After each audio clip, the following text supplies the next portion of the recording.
Et c'est en train d'enregistrer. Voilà, là c'est en train d'enregistrer. Écartez-vous un peu. Voilà.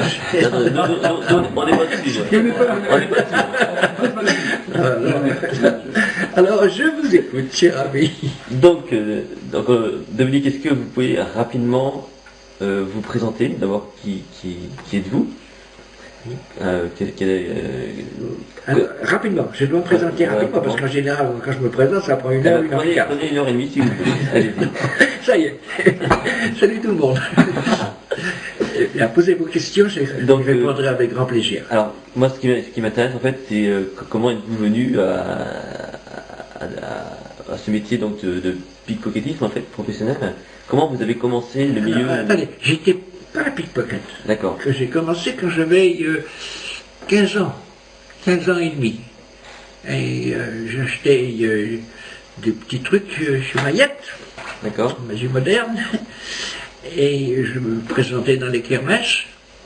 Ensuite, j'ai monté un spectacle pour faire concurrence à un monsieur qui s'appelait Carrington, qui faisait rien que des trucs classiques. J'ai eu la chance d'avoir monté un numéro de ventriloquie qui a bien marché. Et ensuite, j'étais patronné par un journal qui s'appelait Ouest France. Et j'avais donc 16 ans et demi. Je faisais 3 heures de spectacle, j'avais une petite compagnie. C'était en quelle année? 49, 48, 49. D'accord. Oui. Ça a duré un an et demi. Et puis, ensuite, qu'est-ce qui s'est passé?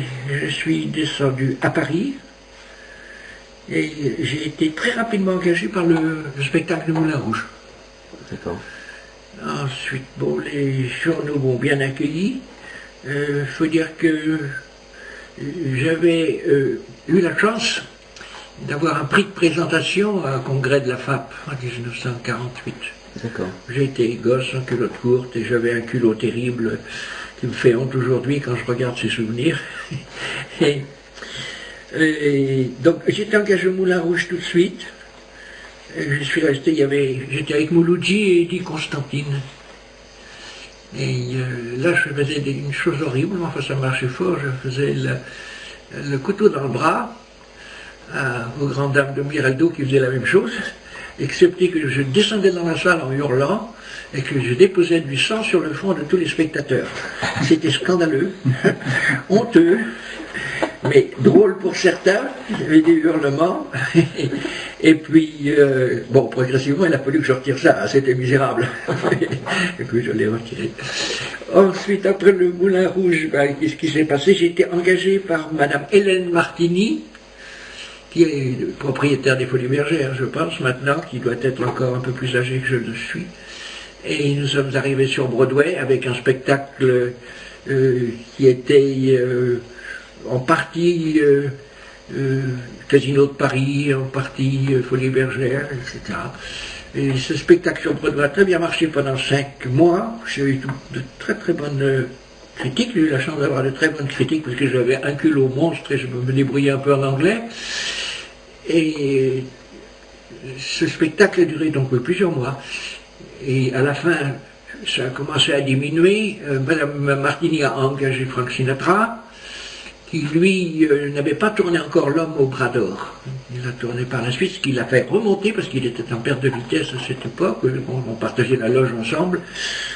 J'ai des bons souvenirs et des moins bons. Enfin, et la presse américaine s'est emparée très gentiment de la façon dont je présentais le numéro, qui était un petit peu différent des Blackstone, des magiciens traditionnels, parce que je ne me prenais pas au sérieux, quoi.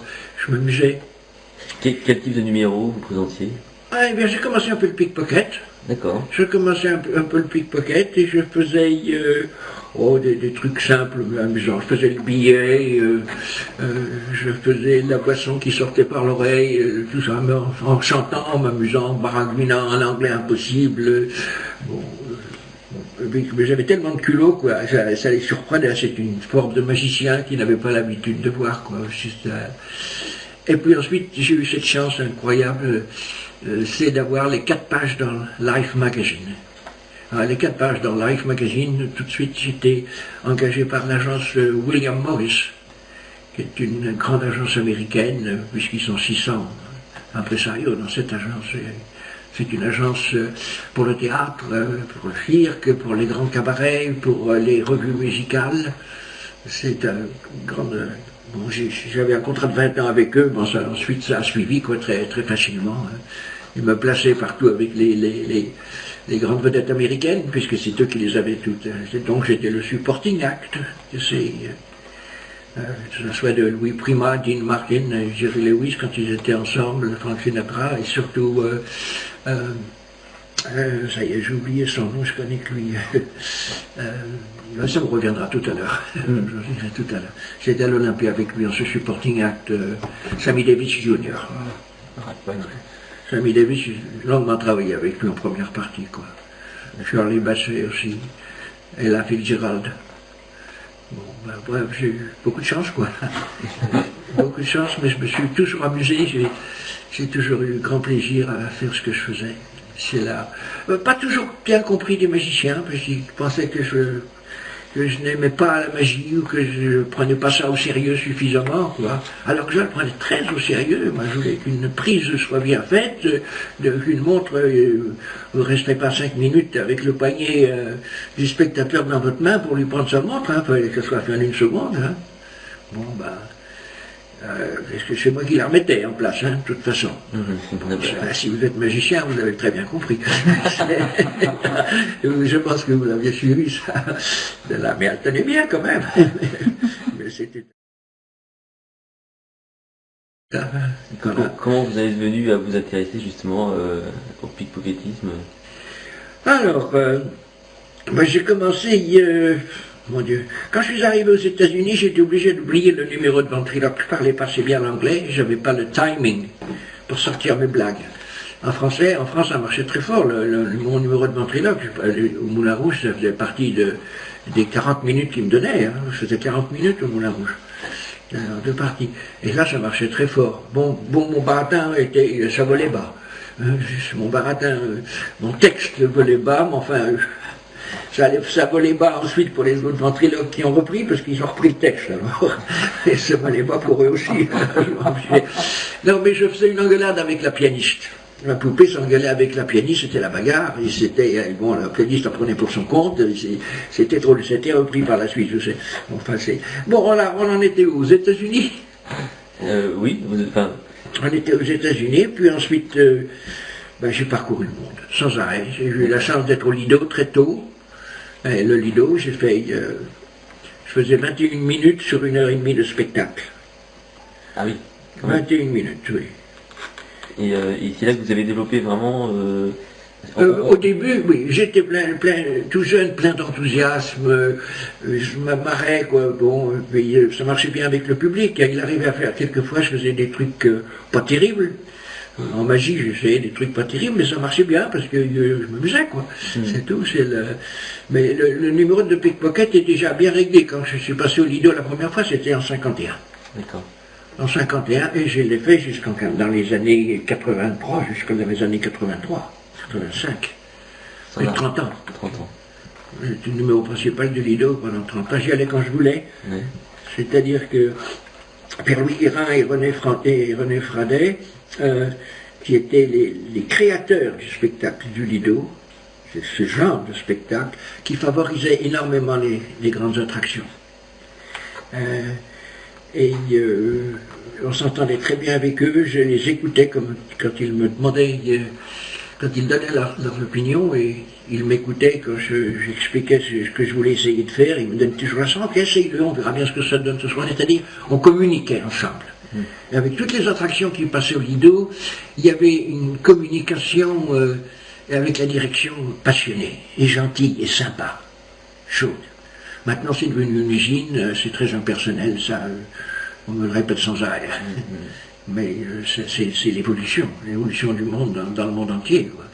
Avant, on savait la vie privée de chaque artiste quand on était au Lido il y a 30 ans, on la connaissait tous. Hein. C'était comme une grande famille. Comme une grande famille. Et effectivement, étant donné qu'il y a beaucoup d'étrangers qui venaient au Lido, automatiquement, il y a des impresarios qui venaient, ou des directeurs de théâtre étrangers Steve Lay, et c'était, quand vous passez au Lido et vous faites un bon succès, il faut faire du succès. Ça, il n'y a pas un soir où vous pouvez faire moins de succès que l'autre soir suivant. Il faut que ça soit égal. Et donc, quand il y a un étranger ou une direction artistique étrangère qui se présentait au Lido pour voir le spectacle, si ça marchait, les contrats affluaient. Il arrivait un moment où les contrats affluaient tant que, vous allez certainement penser que je suis immodeste, mais j'étais engagé 2 ans à l'avance, Oui. pendant des années, des années et des années. Et plus il fallait m'engager à l'avance, plus les impresarios montaient mes prix. C'est-à-dire à partir, c'est l'offre et la demande. Ils disent, ben écoutez, vous pouvez très bien le signer maintenant, vous l'aurez dans 2 ans, dans 17 mois, ou dans 18 mois, mais vous ferez mieux. Ah bon, donc les prix montaient. Hein. Si plus vous êtes engagé à l'avance, plus bon, ben vous êtes assuré de toute façon de ne pas crever de faim. Et puis non, vous êtes assuré du contrat, quoi. Et puis, bon, mais c'est à ce moment-là qu'il faut assumer. C'est-à-dire, vous ne pouvez pas faire un bon succès au Lido et vous casser la figure à Buenos Aires. C'est là. Donc il fallait apprendre plusieurs langues. Heureusement, je m'exprimais bien en anglais, ensuite j'ai appris, puisque j'avais déjà appris un peu l'anglais au lycée Henri IV. J'étais au lycée Henri IV jusqu'à la seconde. J'ai pas passé le bac. Je suis taillé avant, je commençais. Et il faut au moins parler 3 langues. Je pense que si vous faites un numéro parlé visuel, d'abord, il faut parler l'anglais, l'espagnol et le français, je crois. Parce que l'espagnol, vous avez toute l'Amérique du Sud, l'anglais, les 3/4 du monde, et le français, un peu. Oui, puisque la France, on n'est que 1% de la population mondiale. Alors pour avoir un numéro international qui marche fort, tout ça, il faut savoir faire quelque chose qui va plaire également. C'est la même chose si vous allez au Japon, ben, il faut apprendre 5 ou 6 phrases de japonais, et puis vous les polissez progressivement, même si vous faites une erreur, que le gars qui va vous donner les phrases phonétiquement, vous lui dites d'essayer de faire un jeu de mots comme quoi je me suis trompé, que la phrase peut avoir un autre sens. C'est pareil que si un Américain, une dame américaine dans la salle, vous lui demandez de faire quelque chose, vous la remerciez, vous dites merci madame, ou thank you madame, et puis vous continuez en disant oh pardon, I call you madame, but I don't even know your profession. Je vous appelle madame, mais je ne connaissais pas votre profession. Alors, bon, c'est des choses qui font que bon, les gens s'amusent, quoi. Et même si le numéro n'est pas très maîtrisé, bon, ça fait partie de la présentation, quoi, finalement. Et ensuite, étant donné que j'utilisais beaucoup de spectateurs sur scène, il fallait à un certain moment acquérir la psychologie. Une psychologie mexicaine ou brésilienne ou argentine, il faut se méfier car ils sont très nationalistes, très fiers. Vous ne pouvez pas faire de blagues,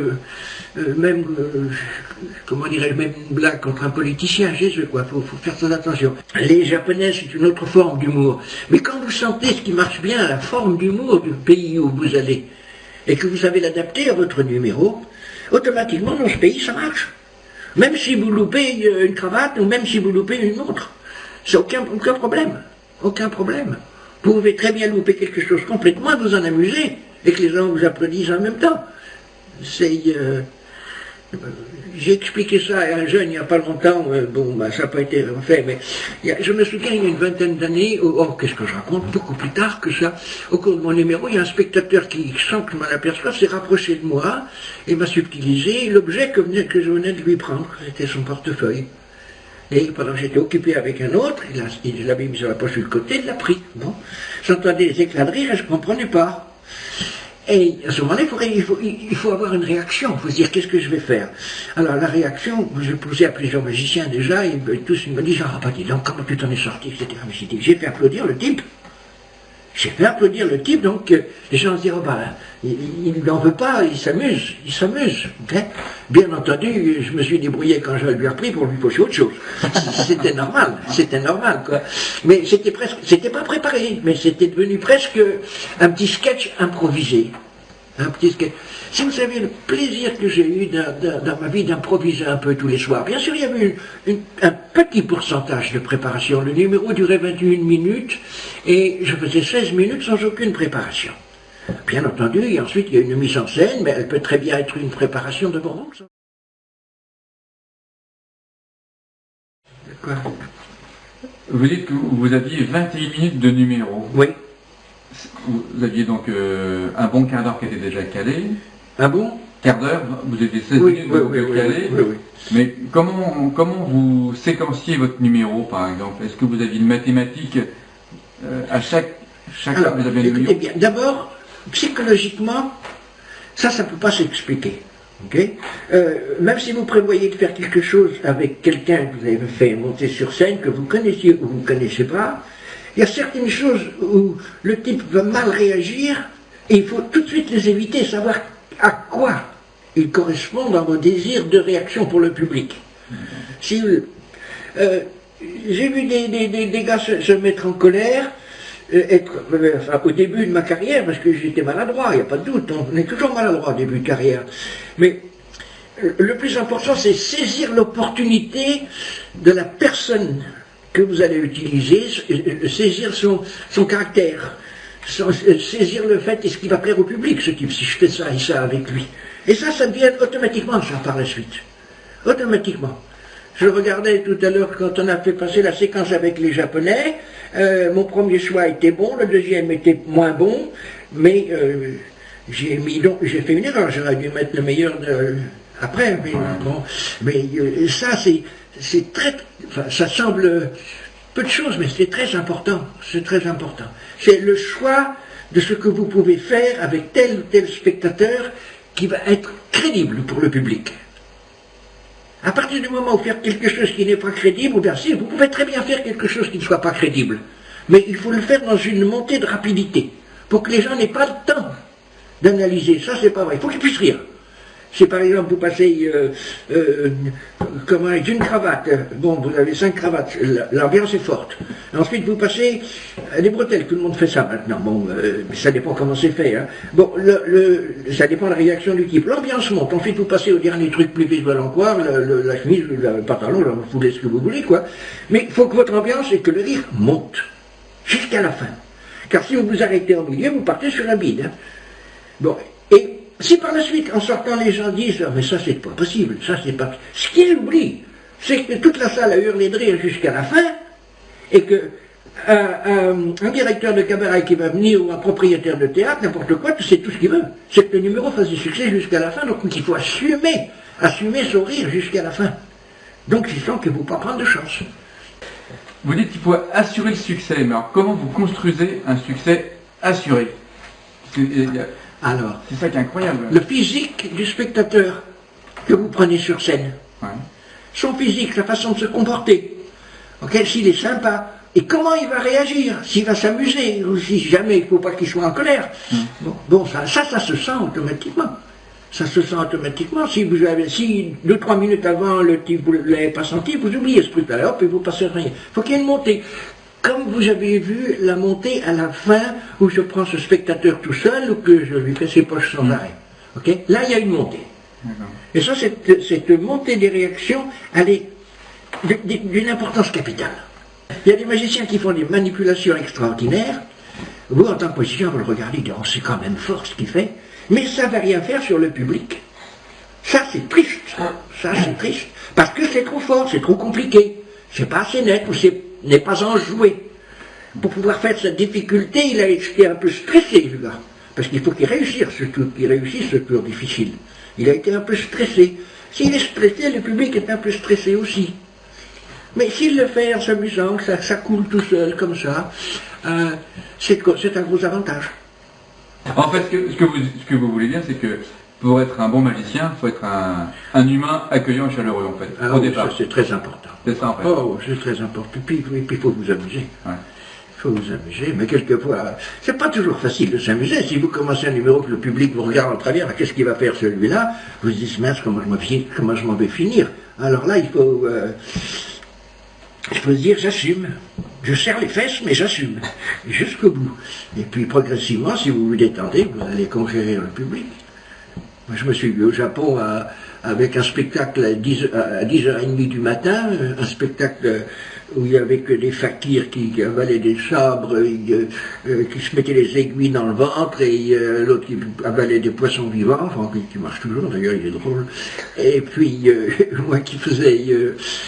et c'était des femmes qui venaient, parce que c'était ce moment libre, n'était pas libre le soir, avec leurs petits-enfants de 7 ans, 5 ans, 6 ans, pour voir ce spectacle-là. Là, il a fallu assumer. J'ai un souvenir brutal hein, de ce truc-là, mais j'ai assumé. Bon, ben, qu'est-ce que je veux dire je prenais pas un bide, mais ça aurait pu être pire. Il y a des choses difficiles parfois, on n'est pas...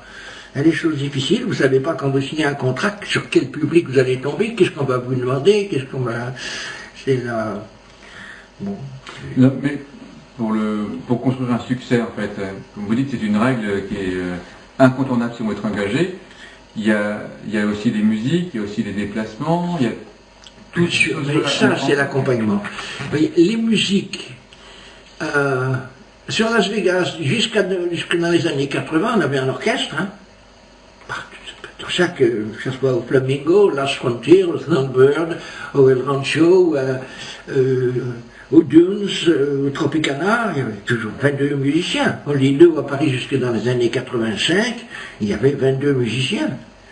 Tout le spectacle, je vous montrerai tout à l'heure dans le buffet, là, au point de vue arrangements musicaux, il y avait une pile, hein, parce que chaque effet devait être suivi. Par contre, il y avait des choses merveilleuses, c'est qu'on avait un batteur vivant. Quand maintenant vous faites un numéro de jonglerie, de jonglage ou de jonglerie, comme vous voulez, les effets, avant, on ne peut plus les faire avec la batterie maintenant, avec le... avant c'était vivant. Même c'était à Bobino, vous avez un batteur, c'était plus fort que l'orchestre, à Bobino à Paris. C'était dans les années 50. Il y avait la fosse d'orchestre et bon, ben, ça devenait une arme au numéro, quoi. Mais d'abord, on parle de musique, qu'est-ce qu'on parlait de? Tiens, on parlait de lumière également. Soit de la musique, oui. Ben, quand je suis arrivé aux États-Unis, j'en avais parlé récemment avec Jean Merlin, il m'avait demandé justement comment on était accompagné. Moi, quand je suis arrivé, le premier contrat que j'ai fait à Las Vegas, c'était au Sands Hotel.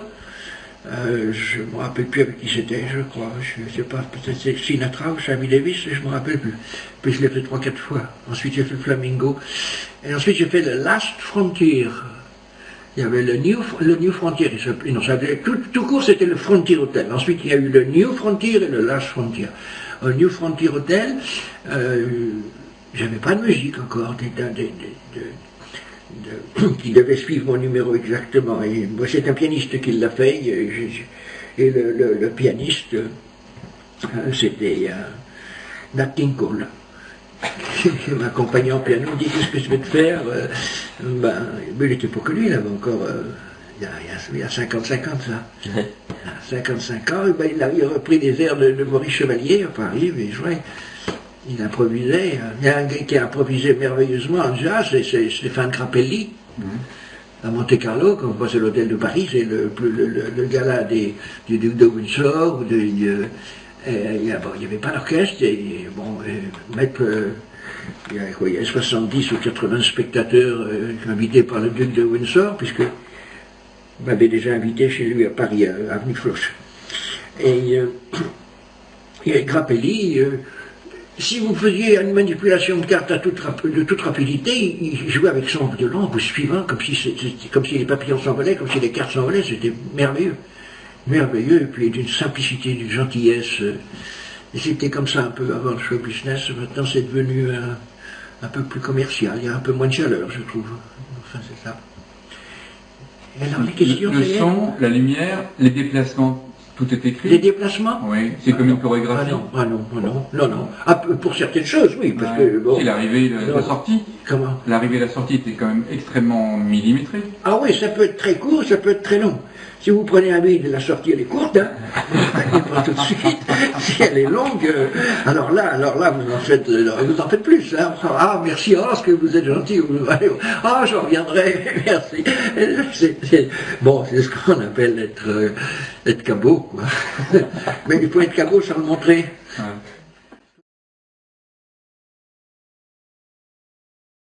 Être cabot sans le montrer. Et ensuite, au niveau du choix des spectateurs, Ah!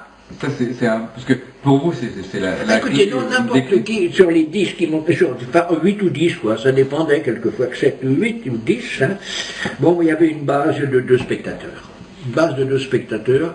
Le reste, c'était le travail de mon partenaire, ou de mon partenaire. Moi, je mettais la main sur l'épaule de chaque spectateur que je saluais lorsqu'il savait, la façon dont je plaçais la main, soit à l'épaule gauche ou soit à l'épaule droite. Ce type-là, il fallait surtout le garder, ou ce type-là, il fallait le mettre un peu derrière. Bon, il ne fallait pas s'en occuper, bon, parce que, bon, on sentait tout de suite la réticence, ou le plaisir du gars qui dit, ah ben je veux m'amuser, qui acceptait sa connivence qu'on lui demandait sur scène, devant le public, sans que le public se rende compte. Quoi. Vous avez, sur scène, donc vous avez 8 ou 10 spectateurs, vous en gardez 2.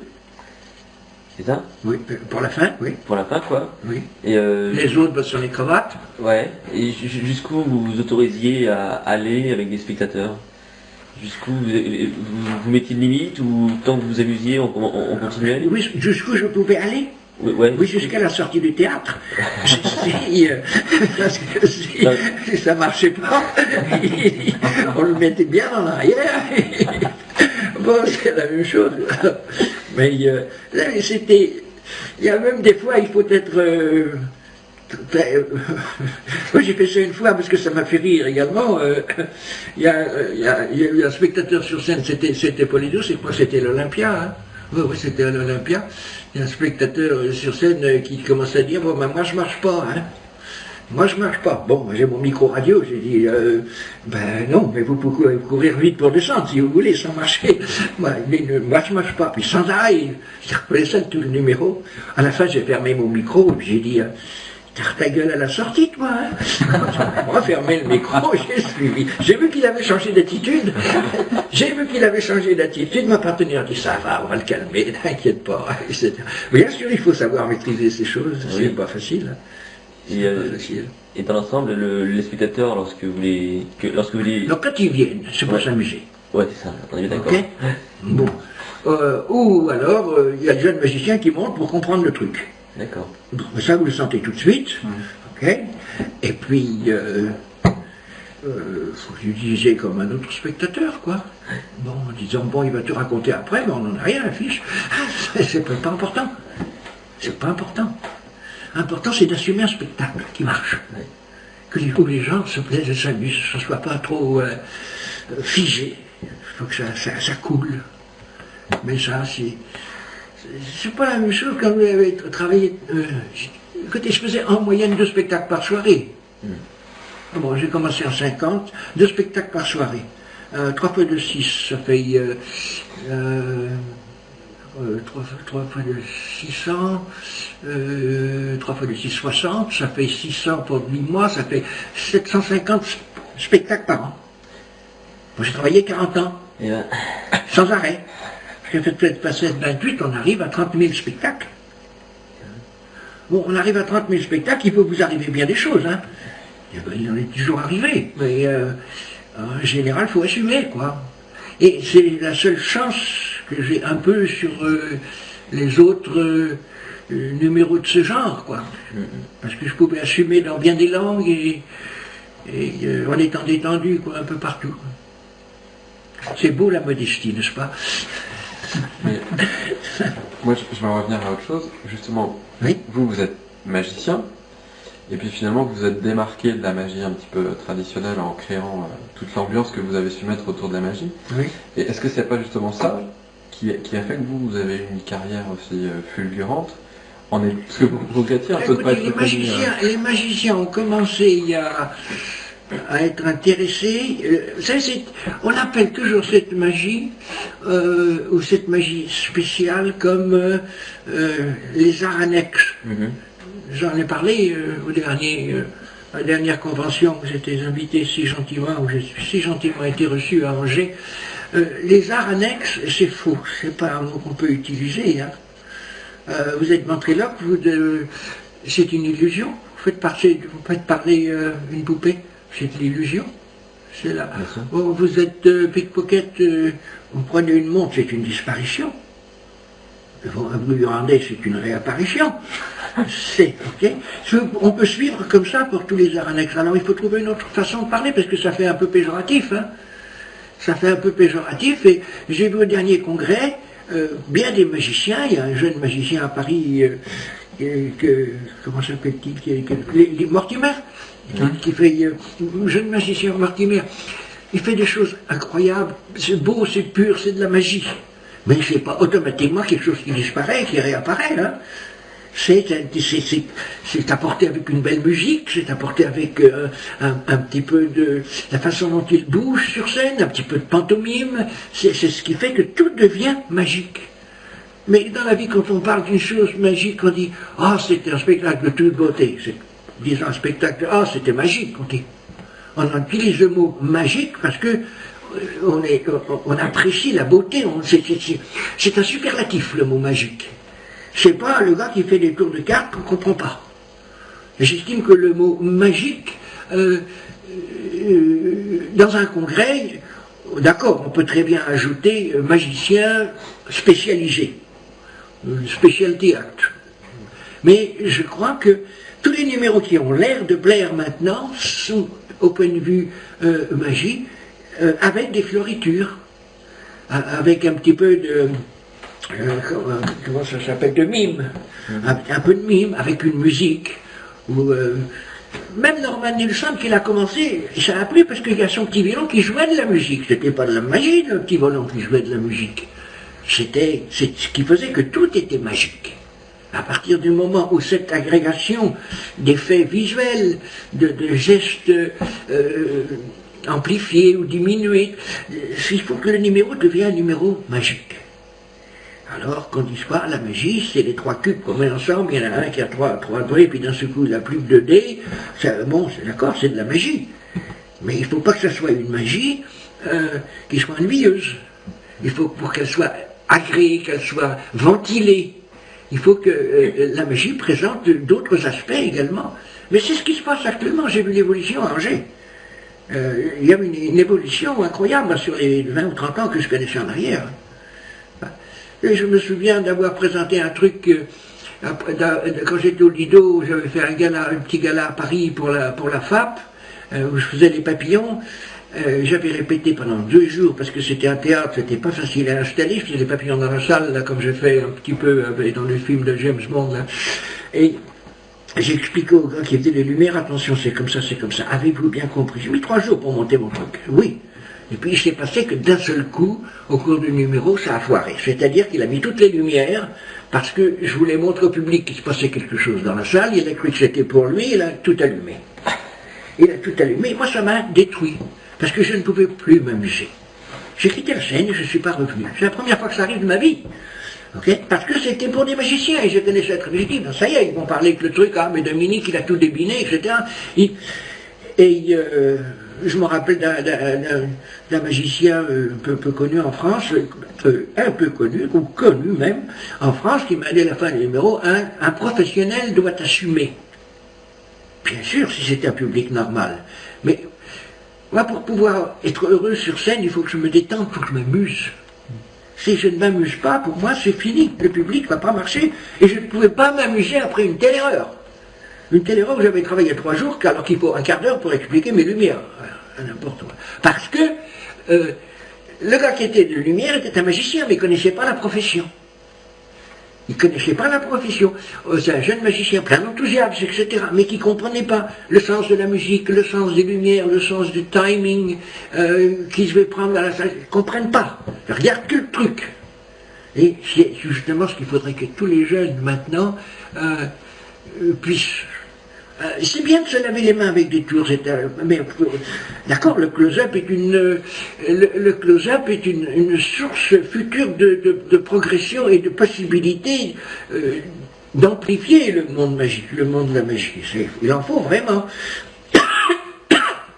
Mais il ne faut pas que le close-up devienne du close-up pour les magiciens. Il faut que ça reste un close-up pour le public. C'est... Vous a appris votre métier, et vous avez eu un mentor, quelqu'un? Non, vous avez appris tout seul? Ouais. Alors comment on apprend tout seul ce métier? Comment on apprend? Je crois que ça doit venir tout seul. Hein. Vous êtes né, vous êtes natif de quelle région? Ma mère était corse, mon père était alsacien. D'accord. Ouais. Ça fait une drôle de mouture. Et puis, non, je dois dire que quand j'étais gosse, j'aimais bien faire la comédie, quoi, faire le clown, quoi. Et vous avez appris avec des livres? La magie? Bah tout, la magie progressivement, hein, la magie c'est progressivement, en général la magie quand vous voulez faire quelque chose, il faut essayer de faire quelque chose que les autres ne font pas. Ouais, mais vous aviez quand même des supports, des livres, vous aviez rencontré quelqu'un? Au point de vue pickpocket, pas du tout. Alors comment au point de vue pickpocket, moi j'ai appris tout seul. Donc est-ce que tous les jeunes pickpockets qu'on voit aujourd'hui, ces techniques-là, on vous les doit à vous? Ou c'était des choses qui existaient déjà avant? Écoutez, pickpocket, c'est pas tellement l'agilité. C'est le choix du spectateur avec qui vous le faites, ok? Et c'est votre sens du spectacle pour la rapidité et la restitution. Vous pouvez très bien restituer un objet, en tant que pickpocket, à un spectateur en prenant un beat terrible. Et vous pouvez très bien les restituer en faisant un gros succès. Ça dépend comment vous le vendez, ça dépend comment vous le ressentez. Je me demandais un petit peu, là pour le moment, expliquer un peu votre personnalité, quoi. C'est un peu ça, non? Oui. Ouais. Mais ça s'explique pas tellement. Ça s'explique. C'est ce qu'on sent, quoi. C'est ce qu'on ressent si... moi, je vois tout de suite, quand je vois un numéro de comédie, je me rappelle, j'étais avec Bertrand Lante à un congrès il y a quelques années à Vannes, il y avait des types qui faisaient un numéro dans une cage, qui rentraient dans la cage, qui sortaient à toute allure, etc. Et puis finalement, ils se sont trouvés piégés sur scène sans pouvoir ressortir. À la fin du numéro, qui allait vite, qui allait 5 minutes, etc. Et ils ont été obligés de partir avec la cage avec les 3 gants dedans. Les dos ne se fermaient pas. Et j'ai dit à Bertrand, écoute, c'est le plus grand truc de la soirée, mais punaise, pourvu qu'ils reviennent re-saluer dans la cage, avec les gars qui la repousseraient sur scène pour montrer qu'ils vraiment ne pouvaient même pas sortir. Okay. Et c'est ce que je ressentais sur le moment. Et c'est ce que, bon, ça s'appelle, je sais pas comment ça s'appelle, mais c'est ce qu'on ressent, qui va faire rire. C'est le timing peut-être, c'est le timing, c'est profiter de la situation. Mais m'est arrivé, moi, de vouloir subtiliser la chemise au spectateur. Tout le monde connaît le truc, hein, bien sûr. Mais dans la rapidité, mon partenaire un petit peu inconsciente, je fonce vers le spectateur, moi les manches sont ouvertes, et j'ai qu'à tirer. Hein. Et j'ai commencé à tirer, et puis il y a l'alcool qui est venu le premier, j'ai pas compris. Le col dans la main. Bon, j'en retire un peu plus, il y a l'autre morceau qui vient. Bon, c'était pas le bon mec. Mais ça arrive. Et qu'est-ce qu'il faut faire? Il faut se mettre à plat ventre et hurler de rire. Il faut se mettre à plat ventre sur scène et hurler de rire. Bon. Mais il ne faut pas revenir, comme j'ai vu un magicien célèbre à Las Vegas, avec une boîte qui n'a pas marché, qui est revenu au milieu de piste ou Stardust, au milieu de scène au Stardust, pour expliquer que le lion était resté coincé à l'intérieur et que ça, dans notre métier, ça peut arriver. Alors dans un cas pareil, soyez gentils, ce que vous avez compris, vous m'en voulez pas, n'est-ce pas? Bon, ben c'est mort, c'est suivi. C'est anti-show business, quoi. Si vous vous marrez, c'est rien. Vous marrez, c'est rien. Oh, mais il m'est arrivé aussi qu'on m'a fait un tour au dernier spectacle du Flamingo. C'est un copain ventriloque qui m'a fait un tour, ils ont bloqué la sortie de ma partenaire pour la chèvre. C'est-à-dire, ça s'ouvrait pas. Bon, ben, qu'est-ce qu'on a fait? J'ai codé avec la chèvre dans les 1m50, j'ai dit prends la chèvre dans tes bras, puis et les remettre, ils sont descendus le rideau avec la chèvre, et dit qu'est-ce que j'en fais? Bon, puis on s'est amusé, puis les gens ont vu qu'on s'est amusé, ils n'ont pas compris qu'il y avait eu un accroc très fort. Parce qu'il ne faut pas le prendre au sérieux, il faut se amuser. Par exemple, le pickpocketisme. vous l'avez appris sur le tas? Sur le tas, Un jour, progressivement. Mais on vous a jamais montré de technique? Pardon? On ne vous a jamais montré de technique? Non, non, absolument pas. Alors donc les jeunes... Absolument pas. Quand je suis arrivé à New York, moi dans les années 50, il y avait une montre avec un bracelet de cuir pour 10 montres avec des bracelets en métal. Ouais. Et il fallait assumer. Et il fallait assumer. Bon, vous allez chez un brocanteur, vous achetez des vieilles montres, et puis vous regardez les fermetures, etc., etc. Celle-ci, comment est-ce que je vais pouvoir la remettre de telle façon qu'elle sera plus facile à sortir ensuite? Bon, faut assumer. Et puis, progressivement, ensuite, vous avez eu il y avait dans les années 55 que des bracelets à extension. Vous savez, les bracelets ressorts, les bracelets ressorts, bon, alors certaines, vous restez tout de suite, il a un ressort qui fait 6 cm, l'autre, vous avez un ressort qui très, très démultiplié, qui fait 10 cm, la montre avec le ressort qui part devant, c'est le plus facile de tous. C'est le plus facile de tous, c'est très spectaculaire, c'est le plus facile de tout. Mais ça s'apprend progressivement. Mais il faut s'intéresser, hein. Oui, j'imagine. Il faut s'intéresser, il ne faut pas... Alors, donc, j'ai envie de dire, tous les jeunes qu'on voit aujourd'hui, ou les moins jeunes peut-être aussi, qui font du pickpocketisme, tous ces jeunes-là, est-ce qu'ils ont copié vos techniques? Il y a une chose qu'ils ne pourront pas apprendre. Ils vont être gênés par la technique qui les empêcheront d'avoir le timing. D'accord. Oui. Donc il faut d'abord avoir une très bonne technique pour pouvoir avoir le timing.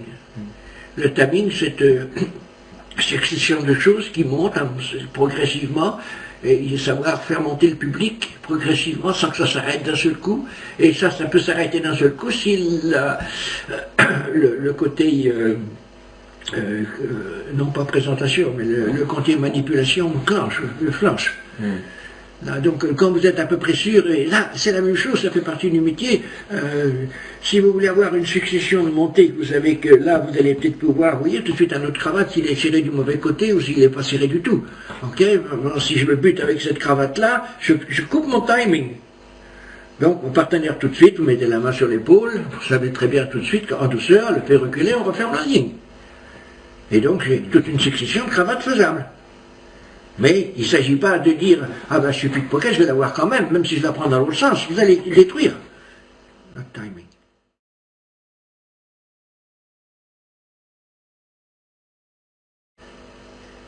J'ai vu que vous utilisiez beaucoup le running gag. Donc le running gag, oui, ça c'est... il faut faire attention au running gag. Quand c'est drôle, mais il ne faut pas trop en faire non plus. Hein. Mais quand vous avez un spectateur... qui s'amuse bien, qui est à l'aise et puis qui prend plaisir, vous pouvez le faire, le running gag. Bien sûr. C'est pas tellement un gag, c'est ouais, c'est un gag. Ouais. Je te prends ça, tu me l'as pris, je t'ai vu, mais pendant ce temps-là, j'ai repris ça, oui, bien sûr. C'est important, quoi. C'est important. Mais je me rends compte maintenant que il y a eu beaucoup de reprises sur ce genre de numéro que je faisais. Ça a l'air d'être repris fortement. Oui. Hélas, pour les chaises avec le petit bouton électrique, là, en dessous, alors là, j'ai trouvé ça lamentable. Je ne sais pas si ça marche, j'ai jamais vu faire comme ça. Mais il paraît que tout le monde le fait maintenant, qu'on trouve ça partout. Mais alors qu'on peut avoir des bons résultats autrement, facilement comme tout, parce que le gars va prendre plaisir au moment où il prend plaisir, il joue la comédie, s'il joue la comédie, c'est dans la poche. Hein. Mais si vous faites un peu de mal à quelqu'un, je ne vois pas la raison pour laquelle il serait heureux sur scène. Hein. Mais ça fait... Ça, voyez-vous, c'est le côté faible des jeunes magiciens qui commencent. Assumer, tiens, je vais avoir une réponse, moi je ne vais pas m'embêter, moi je vais mettre 50 watts ou 100 watts sur la chaise, hein, oui, il va sauter, on va se demander comment, mais ça va rire dans la salle. Hein. Non, puis c'est dangereux de toute façon ça. Non, ça je suis absolument contre ça. Contre ça. On peut créer tellement de situations amusantes sans avoir recours à la bassesse d'un truc pour gagner un peu d'argent. C'est là. Le tir sur le guéridon avec le revolver, le guéridon s'écroule progressivement, tout ça, c'est très drôle, parce que c'est une section, c'est une montée, et ça fait de mal à personne, mais c'est amusant. Et là je marche pour ce genre de choses, moi j'aime bien, moi. surtout lorsque c'est Lang qui fait ça. Je ne sais pas si vous l'avez vu, Jacques Lang, il l'a fait une fois Non, à j'ai la pas vu. télévision. Jacques Lang. Oui, oui, oui. Et puis le présentateur lui dit, Jacques, vous êtes prêt? Alors, allez-y, Jacques. Il se casse la gueule et tout, il n'a pas le temps de tirer. On s'est bien amusé avec ça. Et tout le monde s'est marré. Ils se sont rendus compte qu'il venait de se passer quelque chose d'inattendu. Il aurait fait le truc, il aurait peut-être moins ri que ce qui venait de se passer. C'est un petit peu la même chose que si vous prenez les mimiques d'un comédien. Macronet, c'était une figure, c'était un style. C'était un peu Buster Keaton. Ouais. Ok. C'était un peu Buster Keaton. Par contre, Buster Keaton faisait des films extraordinaires que j'ai revus. Mais j'ai vu Buster Keaton essayer de monter sur scène au Last Frontier dans un spectacle improvisé avec un autre comédien dont je faisais partie, on était sur scène. Il a pris un bide terrible. Laurel et Hardy au Lido se sont cassés la figure alors qu'ils vendaient des millions de films dans le monde entier. Laurel et Hardy n'ont pas marché au Lido, ils l'ont essayé, ça n'a pas marché. Il y a Buster Keaton sur scène n'a jamais eu un numéro, il n'a jamais pu le faire. Et qu'est-ce qui explique ça, justement? Pourquoi? Comment? Pourquoi, à votre avis Parce que c'est deux styles différents. La comédie pour un film, le montage d'un gag pour un film est tout à fait différent d'un gag pour un public réel. D'un gag pour un public réel. Le public réel, d'abord, il faut qu'il soit habitué à votre personnalité progressivement. Il faut les habituer à vous. Vous ne pouvez pas commencer par quelque chose de très drôle si ils ne vous connaissent pas un petit peu. C'est la raison, il faut faire une progression dans le numéro. Bon, Buster Keaton, sur scène, il n'avait pas un numéro, il avait des effets. Il faisait des effets, mais il n'avait pas un numéro monté, ça n'a pas marché. On ne peut pas me dire où Buster Keaton a fait du succès sur scène. Jamais. Par contre, ces films, c'est remarquable. Moi, j'ai vu un film récemment, moi, je me suis régalé. Régalé. C'est là. Ce qui veut dire qu'en fait, avoir un numéro, c'est avoir un personnage. En fait, c'est le personnage qui fait le numéro, c'est l'homme qui fait le numéro, c'est pas le... Et le personnage ne fait pas le numéro. Le personnage ne fait pas le numéro. Non, ça aide. Ça aide. Mais il faut que ça soit fort, quoi. Il faut que ça soit fort. Mais Buster Keaton n'avait pas des gags suffisamment forts pour une scène. Ou alors, il les adaptait mal au public de Las Vegas. Il faut vous dire qu'à Las Vegas, c'est un public primaire. Maintenant, c'est un public primaire, du moins, dans l'époque, il y a 50 ans, au Saints Hotel, ou au Sahara, ou au Desertine, avec Sinatra, ou Peter Lorre, ou avec Sammy Davis, le public était en smoking au premier spectacle. Tous les spectateurs étaient en smoking au premier spectacle, puis ça, ensuite c'est devenu très très commercial, hein, c'est devenu, mais c'est là. Et Frank Sinatra, lui, il avait, c'est comme tous les chanteurs, il avait une montée, dans le succès de ses chansons, suivant ce qu'il avait vécu. Un chanteur, il doit le sentir, ça. Et je ne sais pas si vous avez remarqué une chose. Bon, Raymond Devos avait repris la Mes Papillons avec son petit violon. On ne l'a jamais vu faire. Okay. Moi, je connaissais Raymond du temps où il s'appelait Les Pinceaux. On a travaillé ensemble au Canada. Il était avec son partenaire. Il a repris le Papillon avec l'instrument de musique. Enfin, bon. Laissons-lui se souvenir. Mais vous prenez un chanteur, un chanteur très connu, là, qui est un petit peu du maghrébin, qui est vachement connu en France, je ne vais pas citer son nom, je ne veux pas faire de polémique. Il est venu me voir à Monte-Carlo un soir, il m'a dit Dominique, j'aimerais bien incorporer le numéro de tes papillons avec de la guitare à mon numéro. Est-ce que tu peux me montrer ça ce soir? Ce soir, non, je veux bien le faire avec vous sur scène.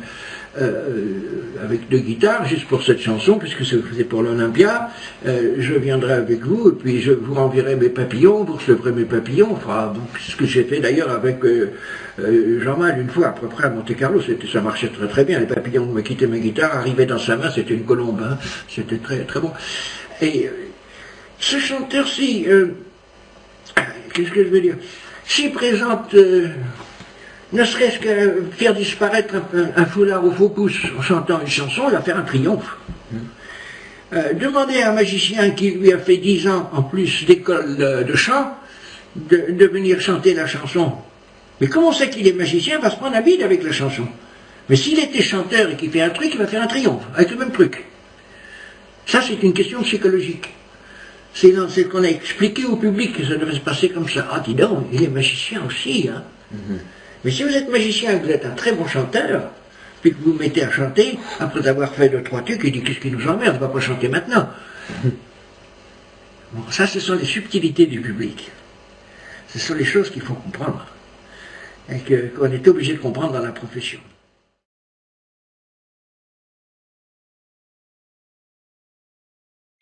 Donc, quand vous étiez engagé, vous étiez présenté, quel emploi vous aviez en fait? On vous présentait en tant que magicien, pickpocket ou artiste de musique? Ah, c'est bien.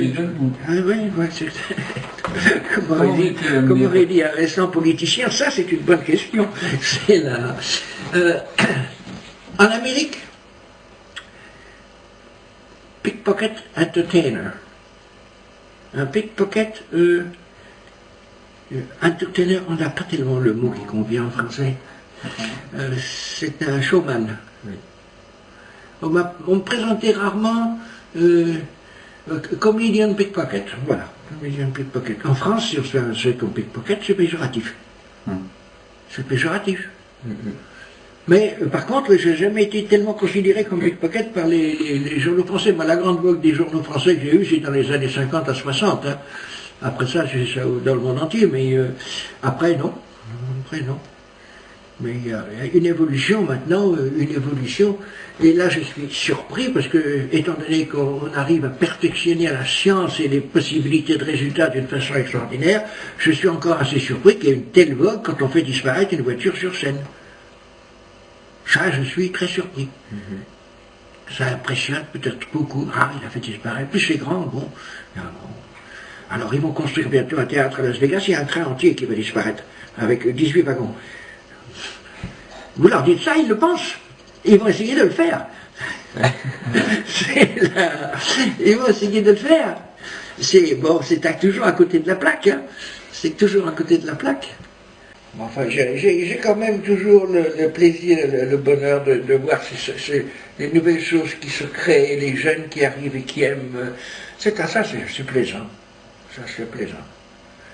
Mais beaucoup passent à côté de la plaque. Beaucoup passent à côté de la plaque parce qu'il n'y a que...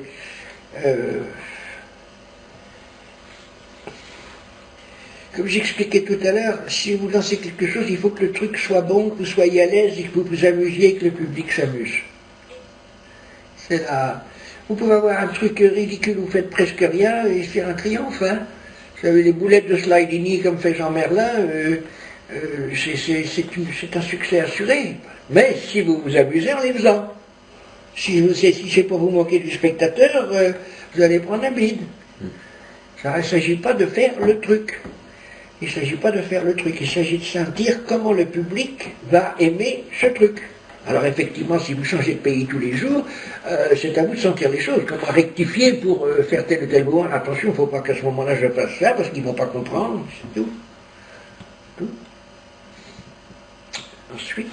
En fait, la clé, c'est que ce qui vous a différencié de beaucoup d'autres magiciens, c'est que vous, tout en faisant rire, vous étiez capable de donner et de laisser toute la dignité au spectateur, en fait. Toute la dignité au spectateur, vachement important. Voilà. Et qui s'amuse. Voilà. Et qui s'amuse. Vous savez, l'être humain est cabotin, automatiquement. Ceux qui sont les plus cabotins, moi je suis quand même un être humain de la haute catégorie. Point de vue cabotinage. Mais l'être humain est cabotin. Mais à partir du moment où vous laissez au type la chance d'être cabotin, puis qu'il se rend compte que ça marche, ben vous faites ce que vous voulez avec. Et là, c'est exploité par l'hypnotisme de scène. Quand j'étais gosse, moi j'ai fait de l'hypnotisme de scène pendant 2-3 mois dans mes tournées, là, quand j'avais 15 ans et demi, mais j'étais le premier hypnotisé, parce que j'arrivais à croire vraiment que je faisais endormir des gars dans les petites campagnes. Le gars, il dormait vraiment, hein. Il dormait vraiment, puis quelquefois pas moyen de le réveiller. Et j'y croyais moi-même. Jusqu'à ce que la honte m'envahisse en disant, il faut que j'arrête, c'est pas possible. Je suis en train de profiter d'une chose épouvantable. J'ai arrêté. Je l'ai gardé pour la cabine spirit. On retrouvait le type assis, sans chemise, avec les bras autour du cou de la partenaire. C'était pas un compère, enfin, du moins, il devenait par la suite avec ma partenaire, bien entendu, mais ça faisait beaucoup d'effets. Et en sortant, il disait, oh oui, mais c'est elle qui m'a dit de faire ça, c'est elle qui m'a dit de lancer mon truc, c'est elle qui m'a dit d'asseoir. Et ses copains de lui dire, ah, ils t'ont bien eu, hein, t'essayes de te défendre comme tu peux pour le moment, hein, mais tu t'es bien fait baiser, hein. On veut y croire, les gens veulent y croire. Et c'est une honte de les laisser croire. Oh, si ça marche comme un placebo pour soigner une maladie, oh, je ne suis pas contre.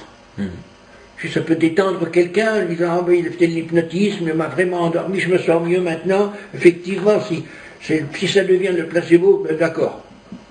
Mais pas pour en tirer de l'argent sur scène, quoi. Surtout.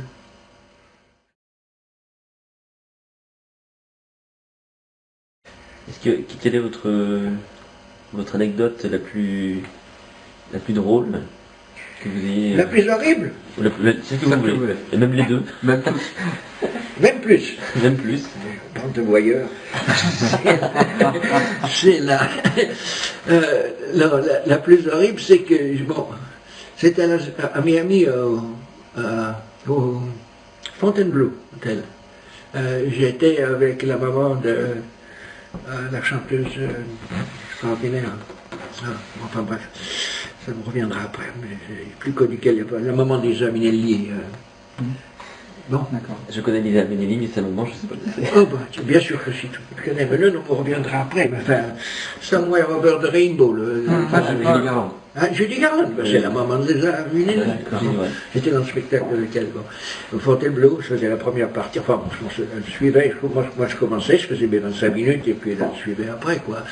Et juste avant que le spectacle commence, il y a mon partenaire qui dit, dis donc, je crois que le mec qui doit faire la chemise est souffrant dans la salle. Alors, bon. Et puis le spectacle commence pas. 2 minutes après, elle me dit, le gars de la chemise est mort. Dans la salle. Et on ne peut pas commencer le spectacle tant que le crooner n'est pas venu. C'est horrible de finir la séance sur une note pareille. Le crooner doit le déclarer décédé avant qu'on puisse le transporter hors de la salle. Et ma partenaire me dit, bon ben quand ils vont lui faire ce pauvre mec, quand ils vont lui faire sa dernière toilette, ils vont se demander comment il mettait sa chemise. Alors, c'était horrible. C'était horrible. Moi j'ai dit, de toute façon, ça y est, il est parti. De toute façon, elle dit, comment tu finis ton numéro? J'ai dit, tu vas chercher un autre et puis on fait la chemise. Alors, on revient 5 minutes après. Alors, elle me dit, non, j'y arrive pas. Je dis, mais qu'est-ce que tu leur dis? Calme-les, je m'arrive pas. Alors, le dernier, je lui ai dit, écoutez, le tour est amusant, mais on peut pas le faire. C'est pour votre chemise, le premier gars, il vient de tomber réellement. Alors, il faudrait que vous veniez à sa place. J'ai dit, mais raconte pas d'histoire, tu es en train de me faire marcher bien. Non, c'est une depuis top. C'est des choses horribles comme ça qui arrivent. Mais vous en vouliez une horrible, elle est horrible. Et une drôle alors? Comment? Une très drôle. Ah ben la dernière était vachement drôle. C'est ça. Ok. Vous avez une conclusion peut-être? Quel conseil donneriez-vous à un jeune magicien qui se lancerait aujourd'hui? De quel auteur? Quel conseil vous donneriez? De quel auteur? Dans quoi? Vers quel genre de numéro? Parce qu'il y a des spécialités. Alors admettons, justement, vous disiez que vous aviez reçu des appels de jeunes qui se lançaient dans le pickpocketisme. Alors, le premier conseil que je donnerais, l'intégrer tout doucement. D'accord. L'intégrer tout doucement. Pas vouloir dire, ah je vais faire ça, il a fait ça, je vais... L'intégrer tout doucement au numéro, progressivement. Et ne jamais croire quand il est tombé sur quelque chose de facile qu'il a réussi une prouesse. Mais surtout l'intégrer tout doucement. Moi, c'est ce que je fais, moi, de toute façon. J'ai intégré tout doucement, progressivement, et l'assurance, bon. Et la deuxième chose que je lui apprendrai, c'est surtout de savoir s'exprimer devant le public. Il pour une telle chose. C'est de savoir prendre le spectateur avec gentillesse et non pas avec arrogance en disant je vous ai bien eu. Ça, c'est en général ce qui se passe, ou ce qu'on ressent pour ceux qui commencent à faire du pickpocket. C'est ce qu'on ressent. Il y a une certaine humilité, et quand on n'est pas sûr de soi, parfois on manque d'humilité, on est agressif un peu. Ça, faut faire attention à ça. Moi, j'ai eu, quand j'étais gosse, j'ai eu comme ça, une tournée dans les côtes du Nord. J'avais des anneaux à examiner dans la salle, des anneaux que je faisais les anneaux chinois, hein, comme tout le monde, à cette époque. Hein. Et il y a deux anneaux qui sont complètement enchaînés, et le type a mis son pied dans un anneau et l'autre sur l'autre anneau, il a tiré, il m'a rendu deux anneaux. Bon, mon jeu était fichu, quoi, je ne pouvais plus rien faire. Quoi.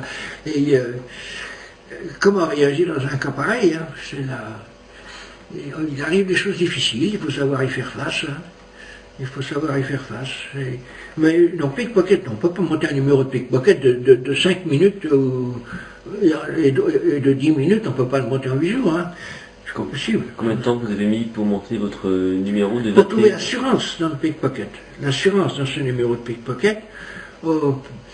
Écoutez, au début, on me pardonnait une certaine maladresse, parce qu'il y avait un tourbillon de rire.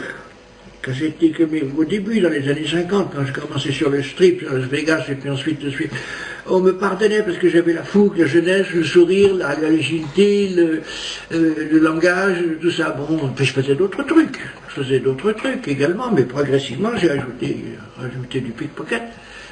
Ensuite, pour devenir une spécialité, quoi.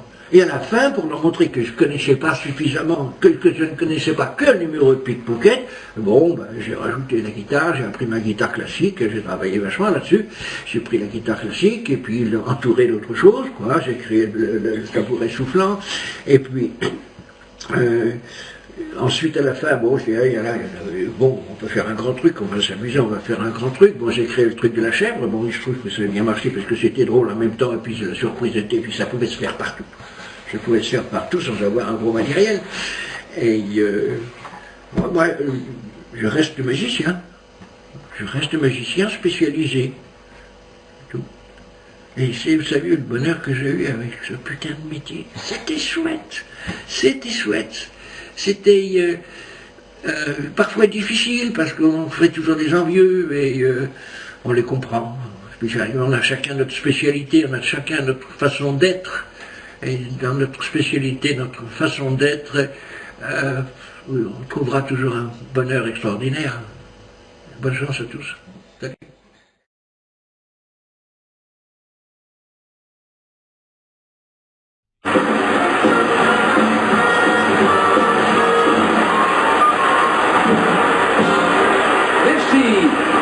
Merci beaucoup. Bonsoir mesdames, bonsoir mesdemoiselles, bonsoir monsieur. I am French, but I'm sure you will understand my English. Just to get acquainted with you, I intend to go in the audience now. I may go to your table. I may ask you to stand up a second, and I just want you to be a good sport. You have nothing to do. You just stand up when I ask you to, please. Be careful of your pockets. Always look at my hands. But please stand up. I show you what I mean. I ask my first questions ringside. I will have it. Eh non, vous n'êtes pas à Las Vegas, mais au théâtre Métamorphosis. Bonsoir, c'est votre ami Jean-Math qui vous parle. Dominique, j'ai eu le privilège, le bonheur d'être associé avec toi dans un superbe show il y a de cela maintenant 30 ans. Par la magie de l'image, aujourd'hui, je tenais à te redire toute mon admiration et mon amitié. Congressistes, mes amis, magiciens, mes frères, que je salue, vous allez passer un moment inoubliable avec une légende vivante du show business international. C'est un homme, un artiste rare, que les magiciens français par le passé avaient un peu négligé, mais je suis heureux de constater qu'aujourd'hui, vous êtes, comment dire, en complicité avec Dominique. Bien que sa modestie sincère en souffrira grandement, je vous propose de lui poser plein de questions sur sa trajectoire fabuleuse d'entertainer. Bien évidemment, c'est incontournable. Las Vegas, réengagé régulièrement dans 11 casinos différents. Comment, on peut se poser la question, comment un futur président des États-Unis deviendra son partenaire? Son mariage extrêmement, très hollywoodien avec la célèbre actrice Zaza Gabor, ou bien encore, excusez du peu, sa tournée américaine en co-vedette avec Jane Russell, partenaire de Marilyn Monroe dans Les hommes préfèrent les blondes. Ses débuts à Broadway, au Latin Quarter. Il partageait à cette époque sa loge avec, comment déjà? Ah oui, un certain Frank Sinatra.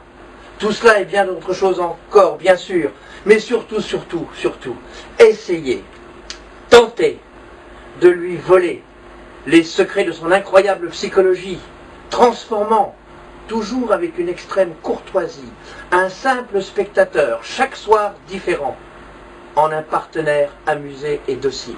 Un timing implacable. Des gags à la précision d'horlogerie suisse. Un accord parfait entre éclairage, poursuite, orchestre, la restitution des objets après le fabuleux tour du billet étant écrite, mélodie, accent, touche, le jeu involontaire des spectateurs, leur réaction, mimique, répartie, utilisée avec une décontraction, une nonchalance digne d'un Fred Astaire, dissimulant un scénario fonctionnant au centième de seconde. Et tout cela, il le dit lui-même, avec obligation de résultat. Le tout étant précédé d'un fragile, poétique envol de papillons, délicatement subtilisé dans le calice d'une rose. Guitare. Sa botte secrète.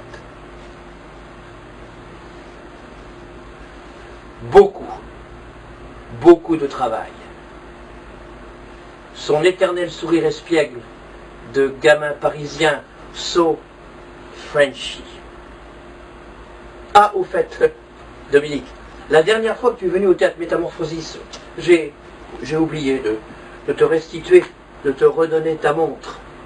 Voilà, tiens, attrape. Je vous souhaite une merveilleuse soirée en compagnie de Dominique. Here. Take off one piece and do not sit down. I will need your help one moment. Now the other pieces of the bill, I put it inside one envelope like this, and then we ask a lady to close the envelope. Will you seal the envelope for me, darling? You seal it good, please. Thank you.